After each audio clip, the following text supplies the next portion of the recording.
बहुत बहुत धन्यवाद रितेश भाई। और आज जीवन में पहली बार आज के कवि सम्मेलन का मैं वरिष्ठ कवि हूँ। सबसे बाद में मेरा नंबर आया है। वो मुझे पिछले दिनों याद है कि कार्तिकेय ने कुत्ता पाला हुआ था। मैं कार्तिकेय के घर गया, कुत्ता बहुत अच्छा था भाई, बहुत प्यारा था। मैंने कहा वाह कार्तिकेय क्या कुत्ता पाला है, बिल्कुल शेर की तरह लग रहा है। कार्तिकेय बोला अमित भाई इसके पंजे देखो, पंजे ये शेर ही है। अमित भाई इसके पंजे देखो, पंजे ये शेर ही है, पर प्यार के चक्कर में पड़ के इसकी शक्ल कुत्ते जैसी हो गई।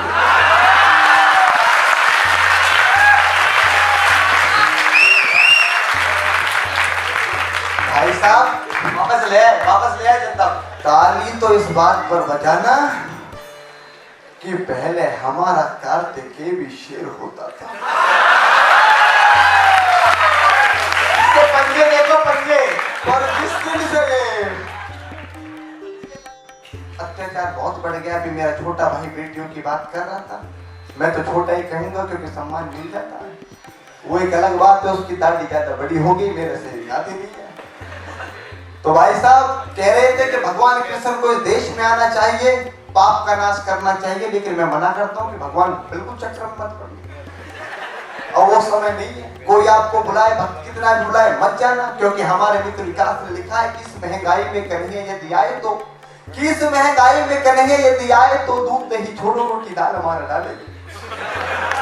भाई साहब क्या मामला चल रहा है कि इस महंगाई में कन्हैया यदि आए तो दूध नहीं छोड़ो रोटी दाल हमारा डालेगी, और रथ नहीं चलते हैं घोड़े वाले यहाँ पर, टाटा ने नौकारी की उछाल हमारा डालेगी। भाई साहब अभी तो आपको चार्ज कर रहा हूँ, मजा तो उन्हीं दो लाइनों में कि रथ नहीं चलते हैं घोड़े वाले यहाँ पर, टाटा ने नौकार की उछाल मार डालेगी, और 70 की बुढ़िया भी 70 की लगती है, कि 70 की बुढ़िया भी 70 की लगती है, जीन्स वाली दादी जी की चाल मार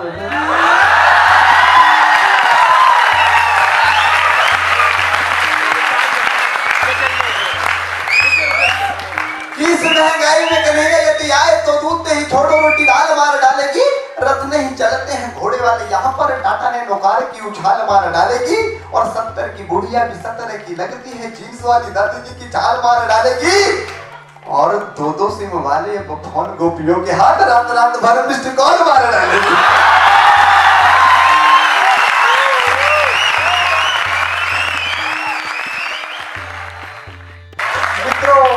ये हंसने हंसाने की बात तो चलती रहती है, मैं आपको और 1 घंटे हंसा सकता हूँ, 2 घंटे हंसा सकता हूँ, पर मित्रों आपने जो महफिल संजोई है, ये जो कार्यक्रम किया है, संस्कारों पर है। रितेश भाई ने ये बात कही, हमारे पीयूष जी बात कह के गए थे, सभी वक्ताओं ने ये बात कही, सांसद महोदय जी यहाँ पर नहीं है, भगवान उनकी आत्मा को शांति दे। क्योंकि भाई साहब आपको बताऊं कवि सम्मेलन नेताओं के लिए होते भी नहीं है। कवि सम्मेलन का पहली बार तो उद्घाटन करने नेता नहीं आते, अगर गलती से उन्हें हाथ जोड़ के बुला लिया जाए तो उद्घाटन करते ही चले जाते हैं, क्योंकि उन्हें पता क्या होने वाला। तो भाई साहब हिंदी भाषा की बात की तो मैं सच बता रहा हूँ, हिंदी भाषा वो भाषा है, अंग्रेजी हमारी पेट की भाषा हो सकती है, लेकिन हमारी आचरण की भाषा केवल हिंदी है। अंग्रेजी भाषा हमें पैसा देती है, संपन्नता देती है, कार देती है, लेकिन हिंदी एक ऐसी भाषा है जो हमें संस्कार देती है। मित्रों यहां से अपना काम पाठ शुरू करता हूं। दिल में उस दिन वेदना हुई, आंध्रा में एक बेटे का शव आया, संदीप उन्नीकृष्ण। जब उनका शव आया तो उस प्रांत के मुख्यमंत्री ने कहा उसके पिता को फोन करके कि हम तुम्हारे घर पर विजिट करना चाहते हैं। शहीद की शहादत पर एक मुख्यमंत्री कहता है उसके पिता से कि हम तुम्हारे घर विजिट करना चाहते हैं। उसके पिता ने गुस्से में कह दिया मैं अपने बेटे की मौत पर, मैं अपने बेटे के शहीद होने पर कोई सियासत नहीं चाहता। तो उस मंत्री ने एक बयान दिया, उस मुख्यमंत्री ने एक बयान दिया कि शुक्र है इसके घर पर ये शहीद हो गया, वरना इसके घर पे कुत्ता भी नहीं आता। राजनीति की ये भाषा होगी मात्र 68 सालों में शहीदों की। मेरे मित्र कुमार पंकज ने लिखा कि ये बात खोद लेना जहन की दीवारों पर। रितेश भाई, ये बात खोद लेना जहन की दीवारों पर, बदचलन सियासत की कमजोर मीनारों पर, भले उनकी कब्र पर रहे अंधेरा, पर कुत्ते नहीं चढ़ेंगे शेरों की मजारों पर।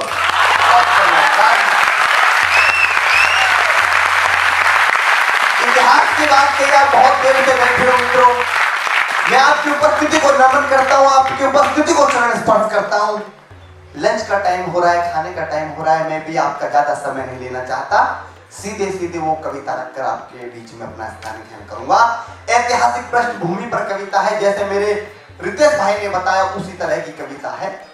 सीधे सीधे पंक्ति रखता हूं कि त्याग तपस्या तपोभूमि का वासी पूछ रहा हूं मैं, त्याग तपस्या तपोभूमि का वासी पूछ रहा हूं मैं, डमरू की डमडम वाला कैलाशी पूछ रहा हूं मैं, हसत चूमी वीरों ने वो फांसी पूछ रहा हूं मैं, हरिद्वार मथुरा वृंदावन काशी पूछ रहा हूं मैं,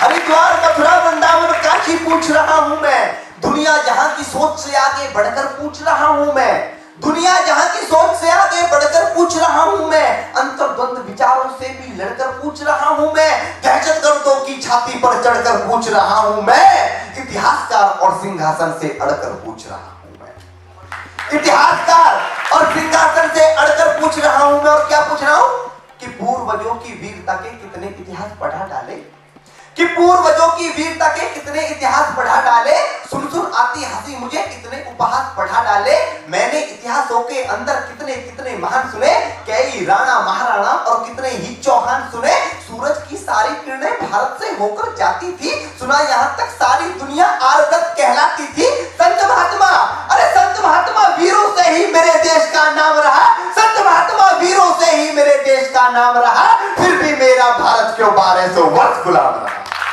और फिर भी मेरा भारत को 1200 वर्ष गुलाम रहा।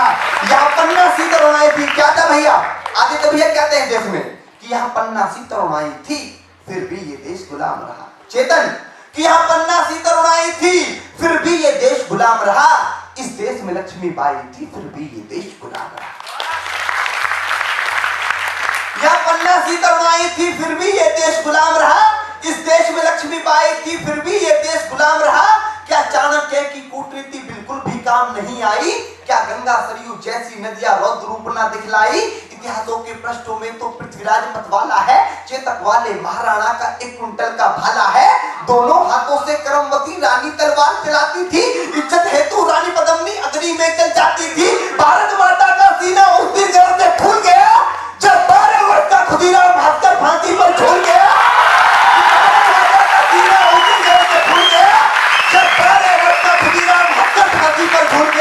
अरे बच्चों ने बचपन दे डाला, वीरों ने जवानी दी, अरे दाग गुलामी का भी है माओ ने कुर्बानी दी, माओ ने कुर्बानी दी, दाग गुलामी का भी है माओ ने कुर्बानी दी, शक संदेह नहीं बिल्कुल भारत वीरों की धरती है। मित्रों, किसी को भी शक नहीं है, लेकिन दुख जब होता है जब विश्व गुरु कहलाने वाला हिंदुस्तान इस दुनिया को नालंदा विश्वविद्यालय जैसा दुनिया का पहला विश्वविद्यालय देने वाला, जिसमें 10,000 छात्र पढ़ते थे, जिसकी लाइब्रेरी में आग लग गई तो 6 महीने तक वो आग नहीं बुझी थी, इतना बड़ा नालंदा विश्वविद्यालय विश्व गुरु हम कहे जाते थे। और आज हिंदुस्तान के अंदर विश्व के 300 अच्छे बड़े विश्वविद्यालय में हिंदुस्तान का एक विश्वविद्यालय नहीं है। कहां जा रहे हैं, कहां चले गए?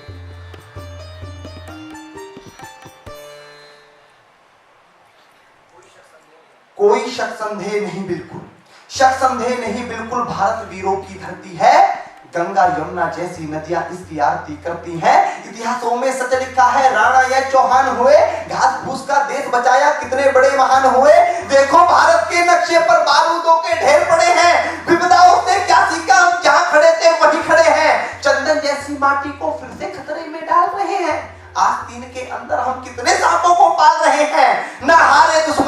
ना फांसी फंदों से हारे हैं, अरे ना हारे दुश्मन से हम ना फांसी फंदों से हारे हैं, हम तो घोर अहिंसा घर के चंदों से हारे हैं।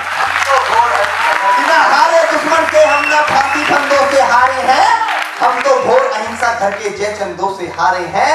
और पहली बार आरगत को उस दिन ज्यादा शोक मिला, इतिहास की पहली गलती। आशुतोष ठाकुर जी कहां बैठे हुए हैं? इतिहास की पहली गलती आशुतोष भाई, हिंदी बहुत अच्छी बोलते, आपको समर्पित करता हूं, कि पहली बार आर्यव्रत को उस दिन ज्यादा शोक मिला। किस दिन मिला था? अगर वो शोक नहीं मिलता तो आज हिंदुस्तान नहीं होता। आज हमारा क्षेत्रफल लाखों किलोमीटर की जगह करोड़ों किलोमीटर में होता। कि पहली बार आर्यव्रत को उस दिन ज्यादा शोक मिला, शत फेंक कर बना अहिंसक जिस दिन यहां अशोक मिला।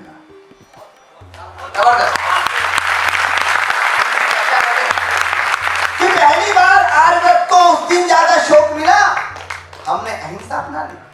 जहां पर राजा अहिंसक हो जाता है वहां पर प्रजा नपुंसक हो जाती है। कि पहली बार आर्यव्रत को उस दिन ज्यादा शोक मिला, शस्त्र फेंक कर बना अहिंसक जिस दिन यहां अशोक मिला। रक्त देखकर अगर दया उसका हृदय पिघलाती ना, सच कहता हूं 17,000 की सेना अरब से आती ना। 4 औरत की कीमत एक दिनार नहीं लगते, नंगी मां बहनों के यहां मीना बाजार नहीं लगते। 4 औरत की कीमत एक दिनार नहीं लगते, नंगी मां बहनों के यहां मीना बाजार नहीं लगते।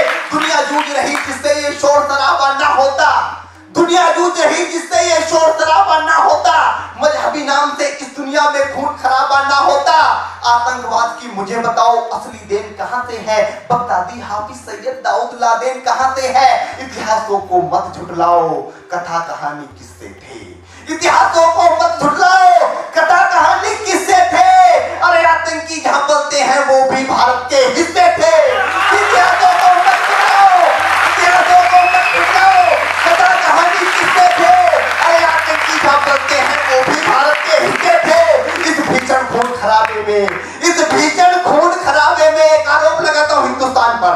अमित शर्मा एक आरोप लगाता है हिंदुस्तान पर कि इस भीषण खून खराबे में दुनिया ने क्या क्या खोया है, अप्रत्यक्ष सही आतंकवाद का बीज हम ही ने बोया। बहुत आप सारे विद्वान लोग हैं, सब पढ़े लिखे लोग हैं। आप सोच रहे होंगे कि 25 साल का लड़का अमित शर्मा नोएडा की धरती से आकर हजारों वर्ष के इतिहास पर प्रश्न चिन्ह लगा रहा है, उल्टे हिंदुस्तान को हिंदुस्तानियों को आतंकवादी बता रहा है। ये इतना समझदार कैसे हो गए?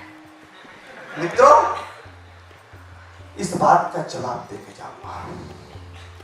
जवाब अच्छा ना लगे तो भूल जाना नोएडा से कोई अमित शर्मा आया था।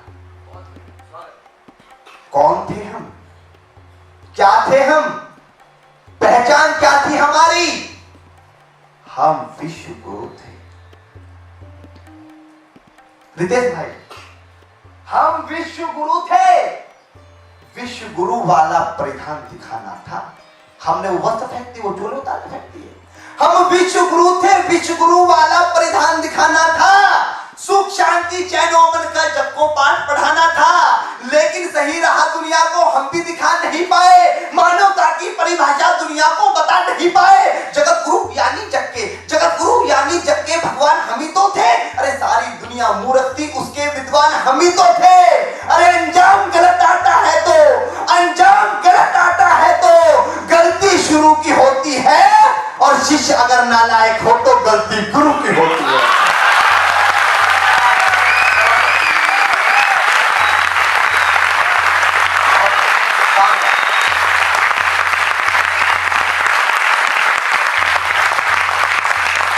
हम विश्व गुरु थे, विश्व गुरु वाला परिधान दिखाना था। सुख शांति चैन ओमन का जग को पाठ पढ़ाना था। लेकिन सही राह दुनिया को हम भी दिखा नहीं पाए, मानवता की परिभाषा दुनिया को बता नहीं पाए। जगत गुरु यानी जग के भगवान हम ही तो थे। सारी दुनिया मूर्ख थी, उसके विद्वान हम ही तो थे। अंजाम गलत आता है तो गलती शुरू की होती है, और शिष्य अगर नालायक हो तो गलती होती है। अरे गलती ही दोहराई है, हम अब भी सीख नहीं पाए। माता जी, मैं आपको मैम नहीं बोलूंगा, माता जी बोलूंगा, कि गलती ही दोहराई है, हम अब भी सीख नहीं पाए। अरे गर्दन पर आरे चलते थे फिर भी सीख नहीं पाए।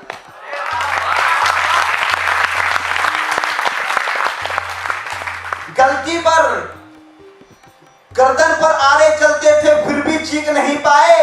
गांधी बाबा तुमने हमको एक मौन हथियार दिया, दोनों गाल सूझ गए लेकिन हमने न वार किया। आदर्श तुम्हारे जिंदा है, बड़े महान हो तुम बापू, संपूर्ण विश्व में इस भारत की एक पहचान हो तुम बापू। अगर आपने चाहा होता तुम भी ऐश ले सकते थे, देश बेचकर अंग्रेजों से मोटा कैश ले सकते थे, स्वदेशी का नारा देकर दिन भर चरखा चलाते थे, देश का खर्चा ज्यादा ना हो आधा लैंप जलाते थे। आधी आजादी का बापू तुमको ही हकदार कहूंगा, कोई विरोधी तेरा होगा मैं उसको गद्दार कहूंगा। कि आधी आजादी का बापू तुमको ही हकदार कहूंगा, कोई विरोधी तेरा होगा मैं उसको गद्दार कहूंगा। लेकिन देश के बंटवारे पर बापू गुस्सा तन जाता है, लेकिन देश के बंटवारे पर बापू गुस्सा तन जाता है, लेकिन देश के बंटवारे पर बापू गुस्सा तन जाता है। गुस्से के बदले किसी गॉड से का मंदिर बन जाता है। अरे भारत माता की छाती पर, भारत माता की छाती पर चलता आ रहा रुका नहीं, सन 47 का बापू तुमसे बंटवारा रुका नहीं। बहुत सन 47 का बापू तुमसे बंटवारा रुका नहीं।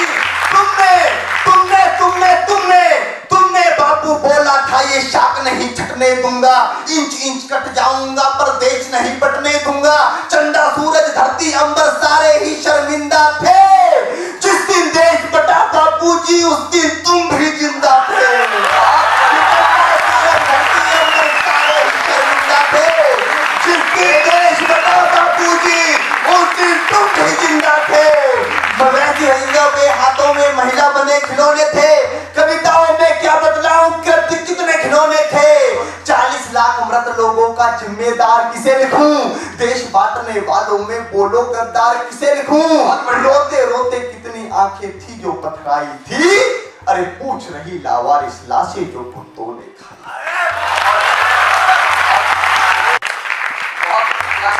पूछ रही लावारिस लाशें जो कुत्तों ने खाई थी।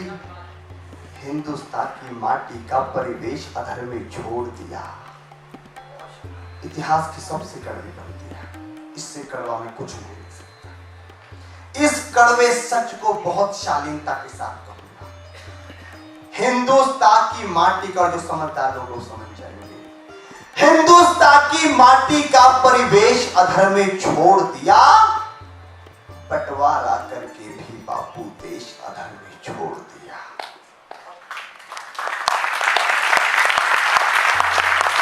हिंदुस्तान की माटी का परिवेश अधर में छोड़ दिया, बंटवारा करके भी बापू देश अधर में छोड़ दिया।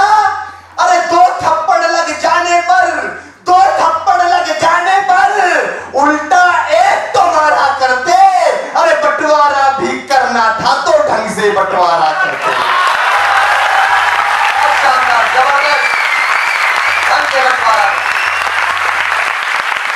बंटवारा भी करना था तो ढंग से बंटवारा करते। बने राम हर नर, नारी रानी झांसी हो, देशद्रोह और गद्दारी की सजा देश में फांसी हो। पूर्वजों से हुई गलतियां तुम भी कर दोहराओगे, पूर्वजों से हुई गलतियां तुम भी कर दोहराओगे। सच कहता हूं देशवासियों, नक्शे से मिट जाओगे। सरदारी सब सुने सूरमा सबसे साहसी शेर सुने, सरदारी सब सुने सूरमा सबसे साहसी शेर सुने। मजबूत सुने और मर्द सुने, जो बनता हो वो दिलेर सुने। दिल वालों का स्वर्ग में ही हूँ, गद्दारों का नर्क हूँ मैं। आर्यभट्ट का गणित में ही हूँ, आयुर्वेद का चरक हूँ मैं। बच्चे विदेश पर जान लुटाते अपनी यही कहानी है। तुम लाखों सैनिक रखते हो, हम 1.25 अरब सेनानी।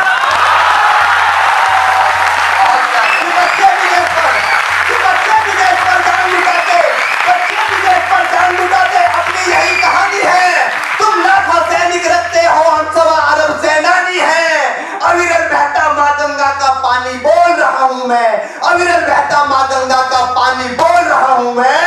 अरे सुन ले विश्व समूचे हिंदुस्तानी बोल रहा हूं।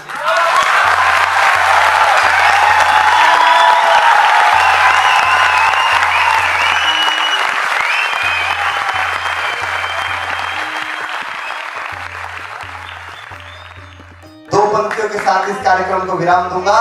कहीं मेरठ के एक शायर ने लिखा कि सितारों को आंखों में महफूज रख लो, कि सितारों को आंखों में महफूज रख लो, दूर तलक रात ही रात होगी, और मुसाफिर हो तुम भी, मुसाफिर है हम भी, किसी मोड़ पर फिर मुलाकात होगी। तब तक के लिए जय हिंद, जय भारत, वंदे मातरम, भारत माता की।